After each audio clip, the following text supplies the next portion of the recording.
তো চলে এলাম বাটারফ্লাই কেকের নেক্সট পার্ট নিয়ে। তো আমি কিন্তু বলেছিলাম এই পার্টে আমি ফুল লুকটা দেখাবো, আর এটা লুকটা এতটা সুন্দর হয়েছিল যেটা বলার কথা না। মানে চোখের সামনে আমি যেটা দেখছিলাম ক্যামেরায় সেটা আসছিল না অবভিয়াসলি। কিছু কিছু কেক এরকম থাকে, মানে সামনে থেকে অনেকটা সুন্দর লাগে বাট ক্যামেরায় কেন জানি না সুন্দর আসে না। নানান রকম জায়গায় গিয়ে নানান রকমভাবে আমি ছবি তোলার চেষ্টা করছিলাম যাতে ক্যামেরাতেও সুন্দর লাগে, বাট সেটা হচ্ছিল না।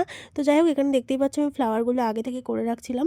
তো আমি কিন্তু এরকমই করি, তোমরাও এই টেকনিকটা ফলো করতে পারো। এরকমভাবে করেই সোজা বসিয়ে দিলে না ফ্লাওয়ারটা যেহেতু নরম থাকে কেকগুলোও ধেপড়ে যায়, ফ্লাওয়ারগুলোও ধেপড়ে যায়। যার কারণে আমি আগে থেকে এরকমভাবে বানিয়ে ফ্রিজে কিছুক্ষণ সেট করে নিই, দেন এইভাবে বসাই। তো তোমরাও এই টেকনিকটা ফলো করতে পারো। তো যাই হোক, এটা কিন্তু একসময় খুব ট্রেন্ডিং কেক ছিল, এখন কিন্তু আমার অর্ডার না আসার জন্য আমি বানাতে পারিনি এতদিন। তো যাই হোক, ফাইনালি বানিয়ে ফেললাম। আর লাস্ট কিছু স্প্রিঙ্কেল অ্যাড করে দিচ্ছি। তো এবার তোমরা বলো কীরকম লাগছে এটার লুকটা। তো আমার কেকের নতুন নতুন ভিডিও দেখার জন্য অবশ্যই আমার চ্যানেলটাকে সাবস্ক্রাইব করে দাও। দেখা হচ্ছে নেক্সট কোনো কেক ডেকোরেশনের ভিডিও নিয়ে। আজকের মতো টাটা।